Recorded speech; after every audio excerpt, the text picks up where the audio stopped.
everybody, and welcome back. Today is day 17 of the holiday card series, and today we're going to be playing around with the Glimmer machine from Spellbinders. Now, I already had this turned on, so it would be heating up and ready for us.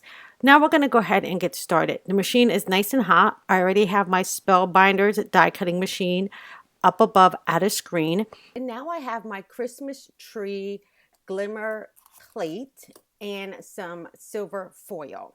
So this is the silver foil from Spellbinders. I have not used any other foil with this system. So if I had to recommend anything, just stick to this foil.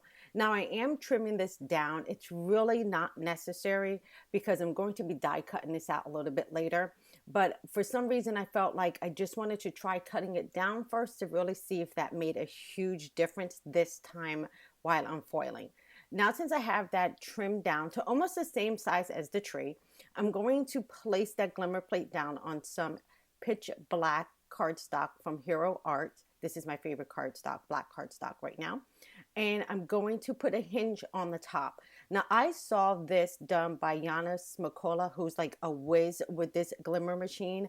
And I think it makes my die cutting so much easier.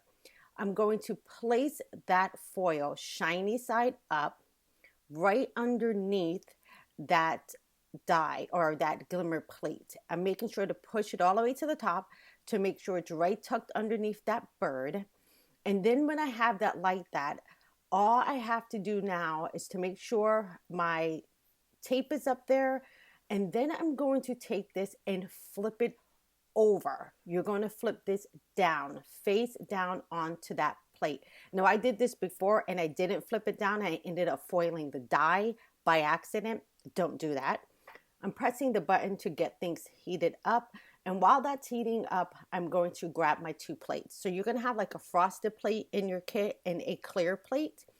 These are the two plates you're going to need to die cut, or I shouldn't keep saying die cut, in order to make the impression onto the cardstock. So I'm going to open up my Spellbinders machine, and I only use this plate system with this machine. I have not tried it in any other machine.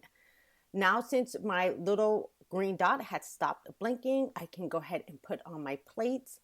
And I like to carefully hold it in place and then pull out that entire plate and bring that over to my die cutting machine. Now, I have used this system a few times. I've had it, for a while, but I haven't had a chance to play with it a lot. And I thought, I need to break this out and really start getting used to it and playing with it. And I'm glad I chose to do it during this series. Now, since I ran that through, I'm going to bring that plate back over. I'm going to remove the top plates, flip my card over, and then remove that die. Now, don't do what I just did because that die is hot. That plate is hot.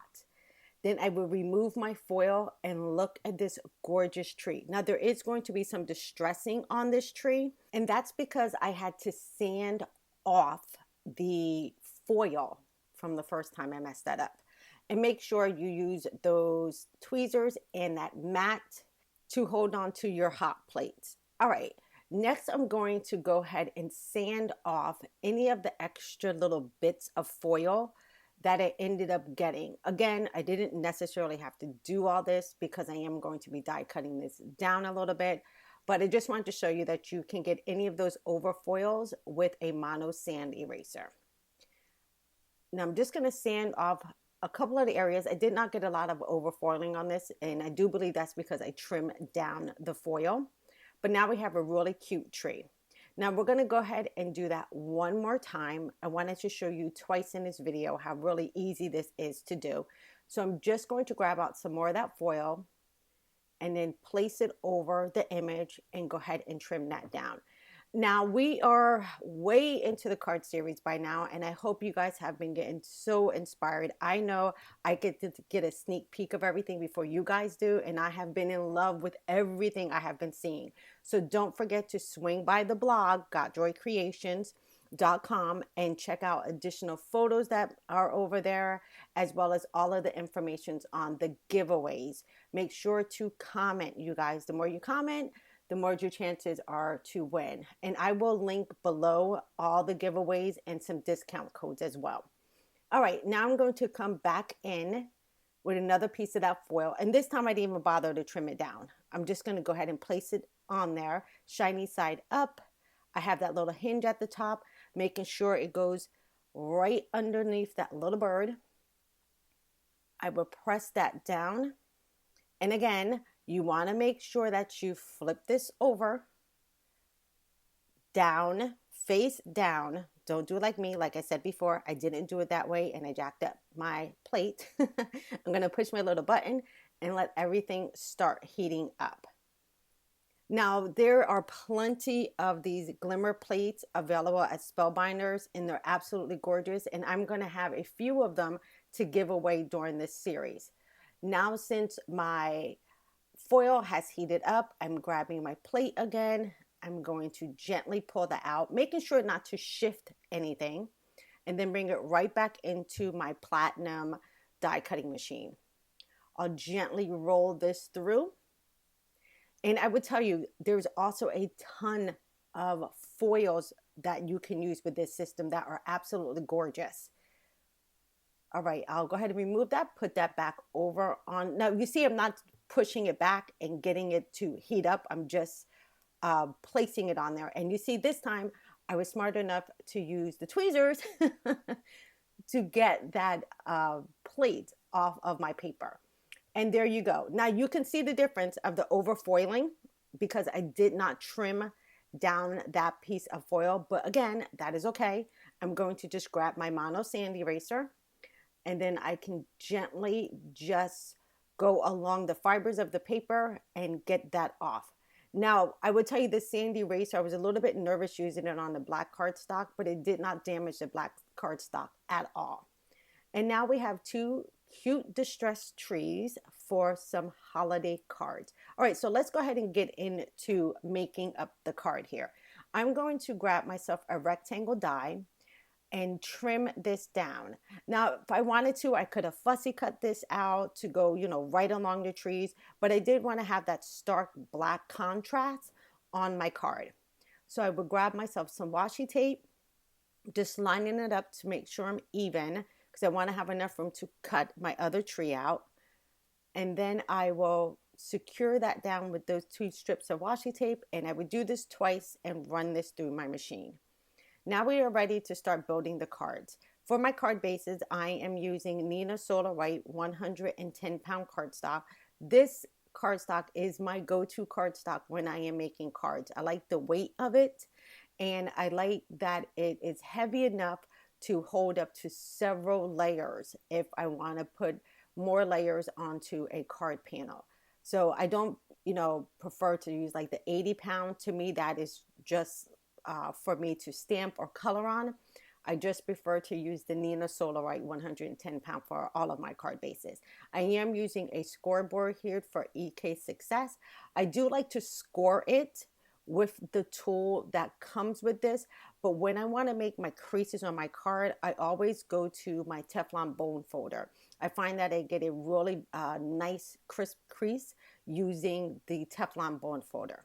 All right, so I just want to show you really quickly what this will look like if I just put the black and white together. It's a very elegant card this way, but I did feel like I wanted to pull in a little bit of red around the border and not just stamp the sentiment underneath. But again, I could have did that and it would have ended up to be a gorgeous card. But like I said, I wanted to add a pop of red to this because to me, black, white, and red to me always screams a beautiful holiday card.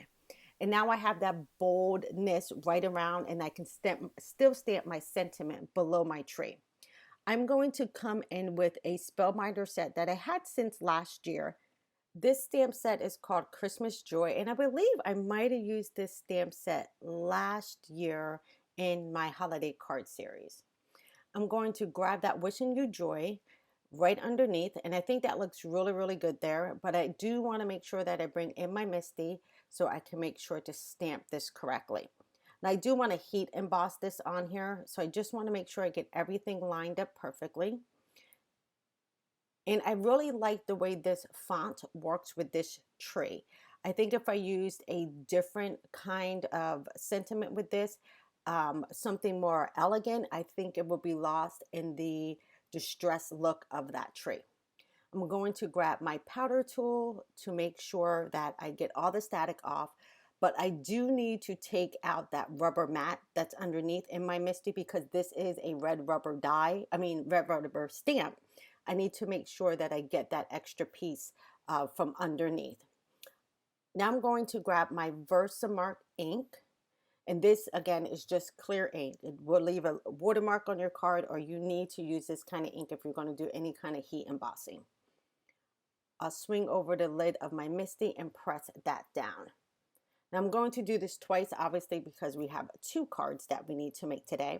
And if you guys are going to be doing this foiling, I would recommend once you do it all at once. If you're going to be making multiple cards, I would say foil everything at once, trim down everything at once. So this way you can get into a rhythm when it comes to assembling your cards. That to me is like a brilliant time saver, to do each part in sections and then do an assembly line to get everything put together. I'm going to be using some Arctic White embossing powder from Ink on 3. And I'll tap some of that onto the bottom of the cards. And with making sure that I use the anti-static tool, the anti-static bag rather, you'll see that I'm not going to get a lot of little bits of white everywhere on my card. Now I do like to heat up my heat gun extra hot before I bring it to my paper. And I also like to do it towards the front of the card and also towards the back to make sure I'm heating it from both sides. It really gives a good impression and it heats up your embossing powder a lot quicker if you heat from both sides, and you have a tendency to get less warping as well. I have that first one done. Now I'll grab in that second one. And you know what, you guys, during this series, I would love to for you to share with me what you're making. Tag me on Instagram or tag me on Facebook so I can see what you guys are making. All right, now since I have that done, I can go ahead and start assembling my cards. And look how perfect that white also pulls in the white from the card base up to the front of the card. And now we have a very clean and simple card without a lot of fuss on it. And you can see how easy these cards were to pull together. I'm going to use my ATG gun to adhere this down to my card panel. But if you wanted to do this or something similar to this, you can always change up the colors. I would love to see this in a navy and silver or a red and gold. So just remember, just because you see it in this color combination, that you can make it in any color combination that your heart can, dream of. And also you can change out that tree and you can end up using an ornament instead. Or if you just wanted to heat foil a sentiment for your cards, you can do that as well. Just remember, when you're making cards, it should be fun to make and not stressful. If you're finding that you're really starting to stress out about a card, I recommend just walk away. Walk away and come back to it. I do that a lot when I'm making cards. If I'm feeling like, this isn't working for me, or the coloring is not coming together like I want, I will easily walk away from that card, go do some housework, or talk on the phone with a friend, drink some more coffee. Then I'll come back to the card. All right, I have that first one done, and now we can go ahead and start finishing up that second one. I would love to know also how many of you are going to be doing cards this year, and how many do you make? I kind of try to make mine in advance, but I know a lot of people wait until the week of to make Christmas cards because they're hand delivering them to friends and family, so they don't actually need to pop it into the mail. Excuse my head in that shot. I just needed to get over this card to make sure I was lining everything up. And then I'll bring back in that piece. Now I did use foam tape on this because I did want to give a little bit of height to this card, but I don't want this to be too thick because I'm going to be sending these cards to a girlfriend of mine. And I'm not being stingy on that 3M foam tape. This is my favorite foam tape ever on the roll that I continuously make sure I have in my craft space. I'll pull off the backing, and then I'll go ahead and place this down on top of that, right above that white sentiment. Now this tree felt a little bit lost and I needed something to draw your eye into it.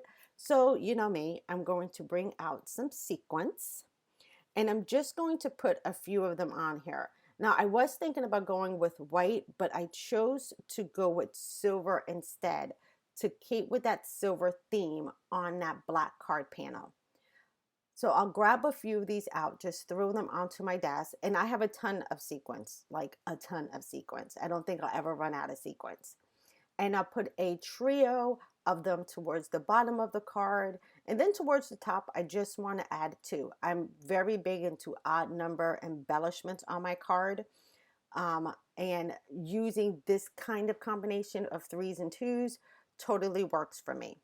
The glue that I am using is Hero Arts glue, and this is just in the pen style. And I would do the same exact thing to this card. Okay, and that is going to finish up today's card. Thank you guys so much for hanging out with me. Don't forget to leave comments on all the videos and make sure to pop over to the blog as well, gotjoycreations.com, to see any of the cards that you might have missed and also to leave some comments there as well. All right, everybody, we are done for today. I'll see you in another video soon. Take care, everybody. Bye-bye.